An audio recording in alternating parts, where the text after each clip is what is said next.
خداوند یسوع مسیح پر ایمان لانے کے وسیلہ سے راست باز ٹھہرا سکتی ہے، اور ہم خدا کی نظر میں اس کی بادشاہی میں داخل ہونے کے قابل بن سکتے ہیں۔ اس سے پہلے پولس رسول نے یہ بھی بتا دیا تھا کہ شریعت کے اعمال سے کوئی بھی خدا کی نظر میں راست باز نہیں ٹھہر سکتا۔ جس باب سے آج میں نے آپ کے لیے حوالہ پڑھا ہے، اس سے پہلے پولس رسول نے ہمیں یہ بتایا کہ ابرام کے لیے، جبکہ وہ ابھی ابراہم نہ ہوا تھا، اس کا ایمان راست بازی گنا گیا۔ یعنی اس وقت جب وہ خدا کے وعدہ پر شک کر سکتا تھا، وہ ایمان لایا اور خدا نے اس کے ایمان کو اس کے لیے راست بازی گنا۔ اس وقت تک ابرام کا ختنہ بھی نہیں ہوا تھا، وہ خدا کے ساتھ عہد میں بھی شریک نہیں ہوا تھا، اور ابھی شریعت بھی نہیں دی گئی تھی۔ ابرام نامختون تھا اور اس وقت تک وہ شریعت کے بغیر تھا، وہ خدا کے ساتھ ایک عہد میں بھی داخل نہیں ہوا تھا۔ خدا کے بہت سارے وعدے تھے اس کے ساتھ، اور وہ ان وعدوں پر ایمان لے کر آیا، اور خدا کا کلام ہمیں یہ بتاتا ہے کہ وہ سب اس کے لیے راست بازی گنا گیا۔ پولس رسول نے ہمیں ایک اور دلیل پرانے عہد نامہ سے دی، ایمان سے راست باز ٹھہرائے جانے کے حوالے سے، اور وہ ایک زبور تھا، زبور 32، جس کو داؤد نے تحریر کیا، اور اس نے اپنی زندگی کے تجربے کو اس زبور میں سمو دیا۔ مبارک ہے وہ جس کا گناہ خدا محسوب نہیں کرتا، مبارک ہے وہ جس کی بدکاریاں معاف ہو جاتی ہیں، مبارک ہے وہ جس کے گناہ ڈھانکے جاتے ہیں، مبارک ہے وہ جس کا کفارہ دے دیا جاتا ہے۔ داؤد ابراہم کی طرح اور میرے اور آپ کی طرح گناہگار تھا، لیکن اس کو اس بات کا تجربہ تھا کہ خدا نے اس کی بدکاری کو ڈھانپ دیا ہے، اس کے گناہوں کو معاف کر دیا ہے، وہ اب خدا کی نظر میں راست باز ہے۔ شریعت پر چلنے کے وسیلہ سے نہیں، کیونکہ شریعت کو اس نے بارہا توڑا تھا، بلکہ ایمان کے وسیلہ سے، اس ایمان کو جس کو دیکھتے ہوئے خدا نے یہ کہا تھا کہ میرا بندہ داؤد میرے دل کے موافق ہے۔ اب یہاں سے پولس رسول ایک اور دلیل ہمارے سامنے لے کر آتے ہیں کہ ابراہم کی نسل کون ہے۔ کیا وہ راست بازی جو ایمان کے وسیلہ تھی صرف ابراہم تک ہی محدود تھی، یا اس کی نسل کو بھی میسر ہے؟ آئیے دیکھتے ہیں پولس رسول کیا کہنا چاہ رہے ہیں۔ کیونکہ یہ وعدہ کہ وہ دنیا کا وارث ہوگا نہ ابراہم سے نہ اس کی نسل سے شریعت کے وسیلے سے کیا گیا تھا، بلکہ ایمان کی راست بازی کے وسیلہ سے۔ پچھلی دفعہ میں نے آپ کی توجہ پیدائش کی کتاب کے 15ویں باب کی طرف کروائی تھی۔ خدا نے جب ابراہم کو بلایا تھا تو وہ اپنے خاندان کے ساتھ ملک ہاران میں رہ رہا تھا۔ خدا نے اس کو کہا اس ملک کو، اپنے ناطے داروں کو چھوڑ اور اس زمین پر، اس خطے میں جا بس جو میں تجھے دکھاؤں گا۔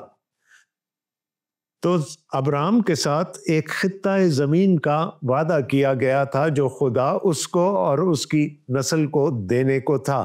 لیکن یہاں پر ہم دیکھتے ہیں کہ پولس رسول کہہ رہے ہیں کیونکہ یہ وعدہ کہ وہ دنیا کا وارث ہوگا، ہم نے یہ جانا کہ اس کو ایک چھوٹا سا زمین کا ٹکڑا دیا گیا، ایک خطہ زمین دیا گیا جس میں اس کو بسنا تھا، لیکن یہاں پر دنیا کے وارث ہونے کی بات ہو رہی ہے۔ خدا ابراہم پر پیدائش کی کتاب کے 15ویں باب میں ظاہر ہوا تو اس کو آسمان کے ستاروں پر نظر کرنے کے لیے کہا، اور یہ وعدہ کیا کہ اگر کوئی آسمان کے ستاروں کو گن سکتا ہے تو وہ تیری نسل کو بھی گن سکے گا۔ اس کا مطلب تھا کہ اس کی نسل لامحدود ہونے جا رہی ہے، جو صرف اس خطہ زمین تک محدود نہیں رہے گی جو خدا نے ابراہم کو دے دیا تھا اور جس میں وہ بس رہا تھا۔ تو یہ پوری زمین خدا نے کہا تیرے وارثوں کی ہوگی، تیری ہوگی۔ لیکن جب ہم زمین کے تعلق سے بات کرتے ہیں خدا کے کلام میں، اور خاص کر پرانے عہد نامہ میں، تو نہ صرف یہ زمین مراد ہے جس پر میں اور آپ بستے ہیں، بلکہ وہ زمین بھی، وہ عالم بھی جس میں ہمیں جانا ہے، یعنی خدا کی بادشاہی۔ تو پولس کہہ رہے ہیں کہ یہ وعدہ کہ وہ دنیا کا وارث ہوگا، نہ صرف اس دنیا کا، نہ صرف اس عالم کا، بلکہ اس عالم کا بھی جس میں خدا اس کو لے کر جائے گا، جو خدا کی بادشاہی ہے۔ کیونکہ یہ وعدہ کہ وہ دنیا کا وارث ہوگا نہ ابراہیم سے، نہ اس کی نسل سے شریعت کے وسیلہ سے کیا گیا تھا، بلکہ ایمان کی راست بازی کے وسیلہ سے۔ تو یہ وعدہ کہ اس کی نسل اس پورے کرۂ ارض پر پھیل جائے گی، بلکہ وہ اور اس کی نسل خدا کی بادشاہی کے بھی وارث ہوں گے۔ پولس رسول کہتے ہیں یہ شریعت کے وسیلہ سے ابراہیم سے نہیں کیا گیا تھا۔ ہم سب بائبل مقدس کی تاریخ سے واقف ہیں۔ ابراہیم سے وعدہ کرنے کے بعد ابراہیم کو ایمان کے وسیلہ سے راست باز ٹھہرائے جانے کے تقریباً 450 سال کے بعد خدا نے اپنی شریعت اپنے بندہ موسیٰ کے وسیلہ سے ابراہیم کی اولاد کو عطا کی تھی۔ بلکہ ابراہیم کو تو یہ معلوم بھی نہ تھا کہ خدا 450 سال کے بعد یہ کرنے کو جا رہا ہے۔ تو وہ وعدہ شریعت پر منحصر نہیں تھا۔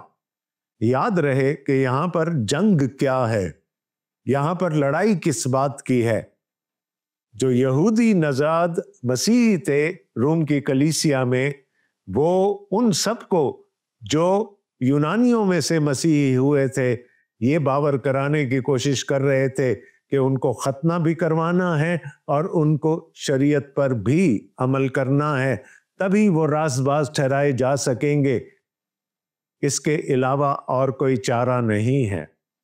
پولس رسول نے مختونی اور نامختونی پر بہت لمبی بحث کر لی۔ اب وہ یہ بتا رہے ہیں کہ ابراہیم سے یا ابرام سے جو وعدہ کیا گیا تھا وہ شریعت کے وسیلہ سے نہ تھا، کیونکہ شریعت کا اس وقت کوئی وجود نہیں تھا۔ میں پھر آپ کو بتا دوں کہ خدا ابراہیم سے کمیونیکیٹ کرتا تھا۔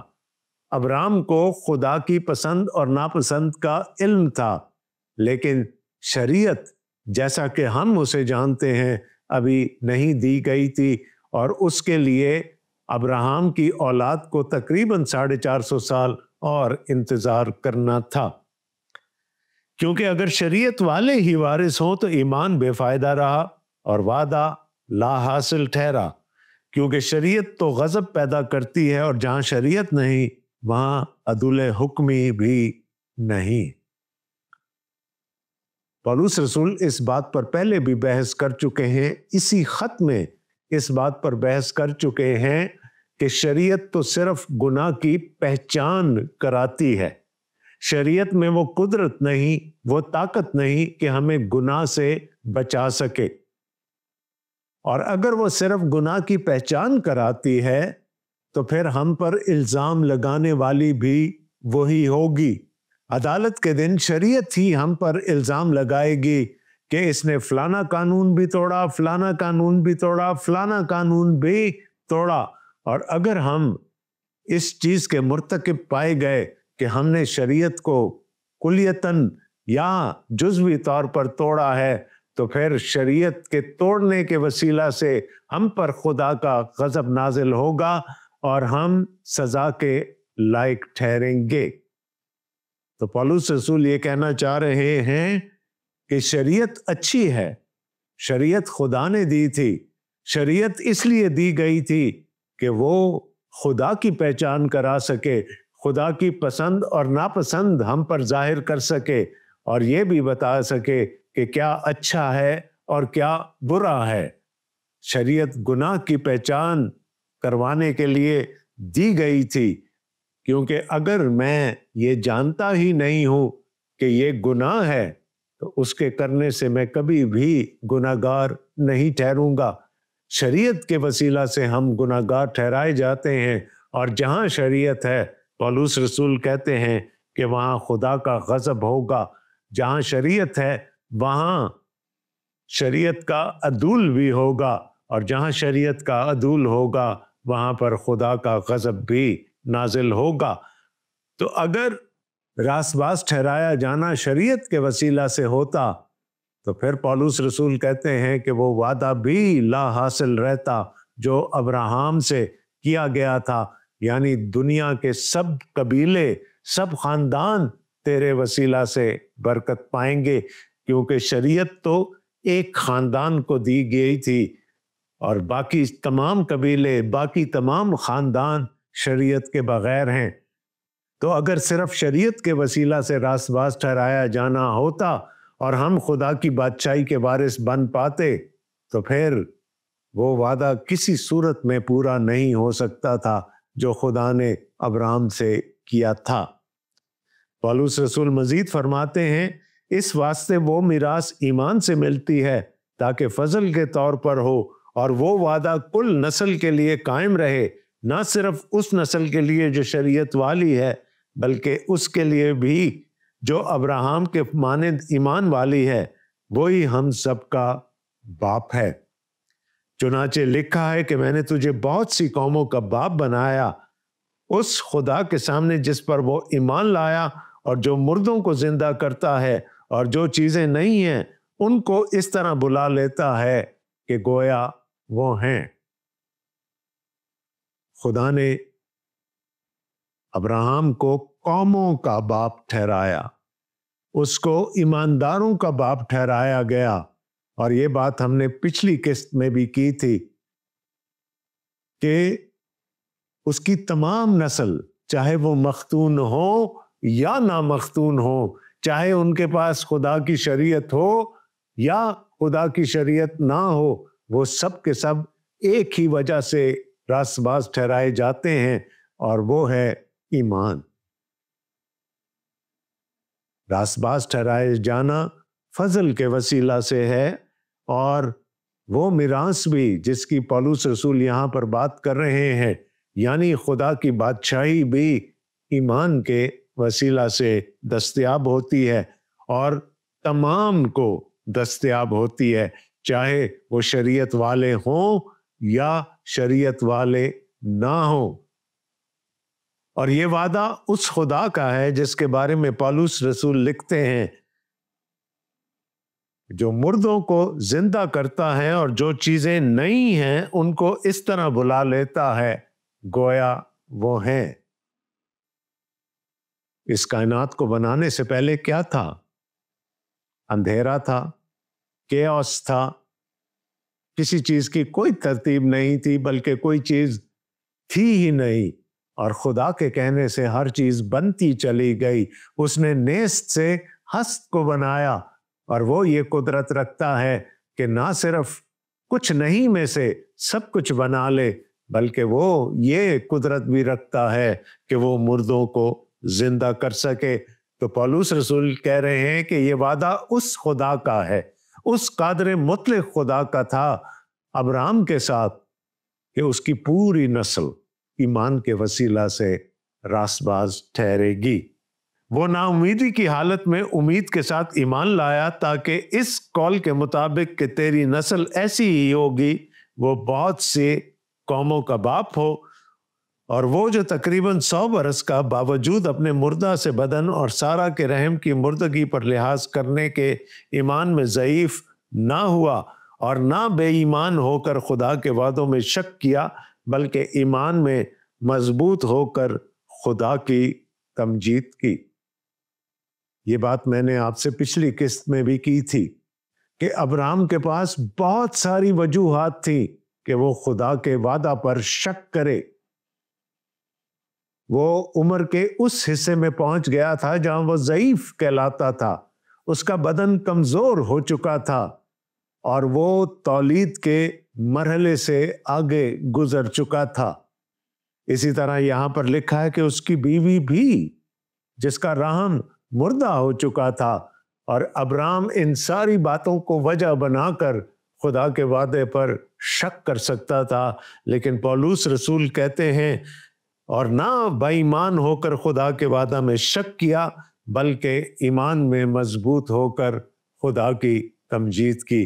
اس نے خدا کے وعدہ کو منوعاً قبول کر لیا، اس نے ان ساری باتوں کو بیچ میں نہیں آنے دیا، ان ساری شکوک و شبہات کو بیچ میں نہیں آنے دیا، اور کامل طور پر خدا کے وعدہ پر ایمان لے کر آیا اور خدا کی تمجید کی، اور اس کو کامل اعتقاد ہوا کہ جو کچھ اس نے وعدہ کیا ہے وہ اسے پورا کرنے پر بھی قادر ہے۔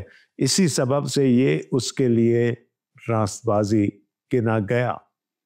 ہمارا خدا ناممکنات کا خدا ہے، لیکن ہم انسانی طور پر کبھی کبھی یہ سوچ بیٹھتے ہیں کہ ایسا کرنا تو خدا کے لیے ممکن ہی نہیں ہوگا۔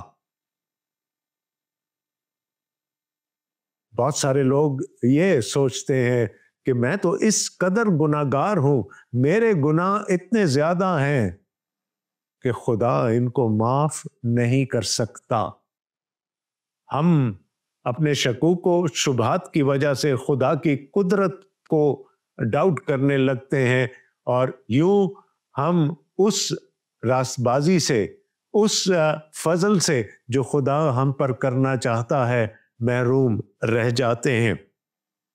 ابراہم نے ایسا نہیں کیا، اور پولس رسول بارہا اس باب میں ہمیں یہ بتا رہے ہیں کہ یہ اس کے لیے راست بازی گنا گیا۔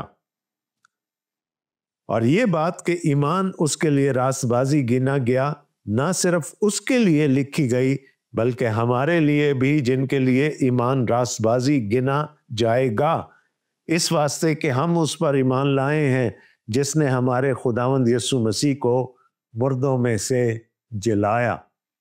خداوند یسوع مسیح یہ کہہ رہے ہیں کہ یہ بات صرف ابراہم کے لیے یا ابرام کے لیے نہیں لکھی گئی تھی، بلکہ یہ ان سب کے لیے لکھی گئی جو ابراہم کی طرح یا ابرام کی طرح خدا کے وعدوں پر ایمان لے کر آتے ہیں اور خدا کی ذات پر شک نہیں کرتے۔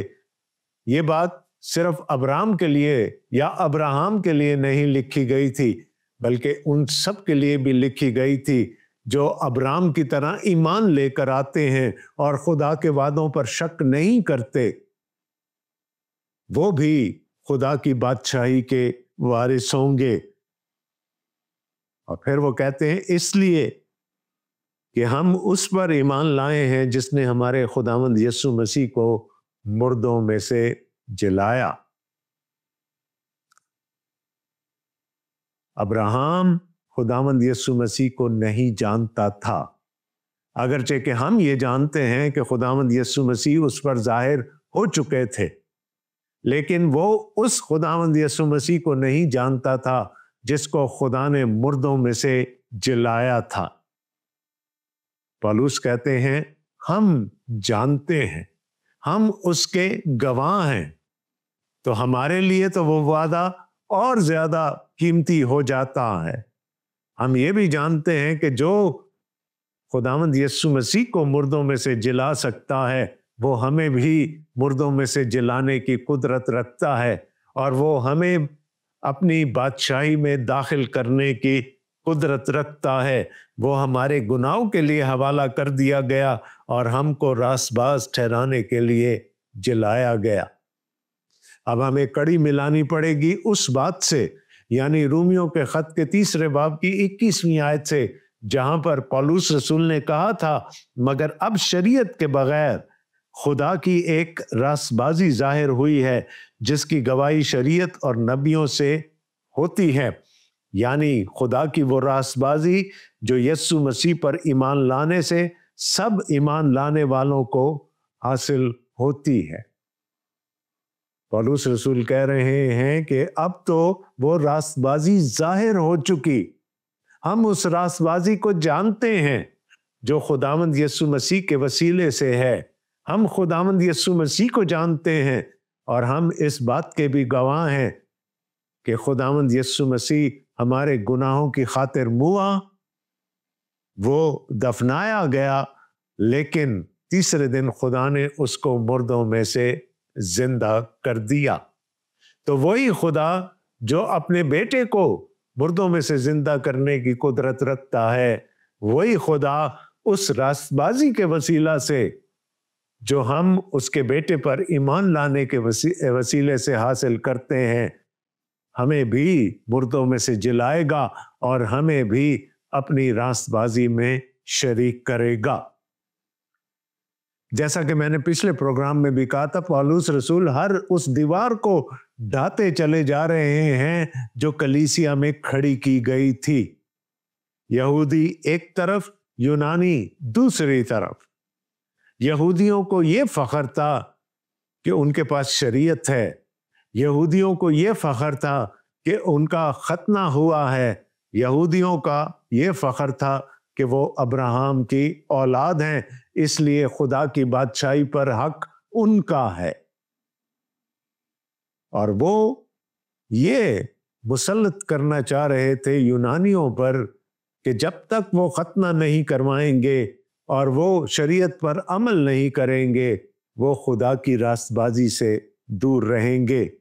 پولس رسول نے کہا اب خدا کی ایک ایسی راست بازی ظاہر ہوئی ہے جس نے اس بیچ کی دیوار کو ڈھا دیا ہے۔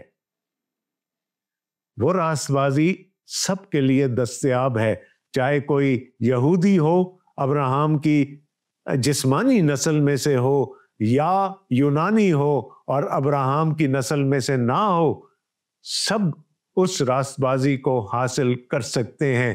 اور وہ راست بازی خداوند یسوع مسیح پر ایمان لانے کے وسیلہ سے حاصل ہوتی ہے، اور اس کا دار و مدار خدا کے فضل پر ہے، اور اس کا انعام یہ ہے کہ ہم پھر خدا کے ساتھ صلح کی حالت میں آ جاتے ہیں۔ یہ بات اگلے باب میں چل کر ہوگی کہ خدا کے ساتھ ہماری صلح ہو جاتی ہے، دشمنی ختم ہو جاتی ہے، اور ہم وارث بن جاتے ہیں اس کی بادشاہی کے۔ اپنے میزبان کو اگلے پروگرام تک کے لیے اجازت دیجیے گا۔ دعا ہے کہ خداوند کریم آپ سب کو اپنے حفظ و امان میں رکھے، اور آپ کو اپنے کلام کی، چاہے وہ لکھا ہوا کلام ہے، چاہے وہ زندہ کلام ہے، سمجھنے کی توفیق عطا فرمائے۔ آمین۔ خدا حافظ۔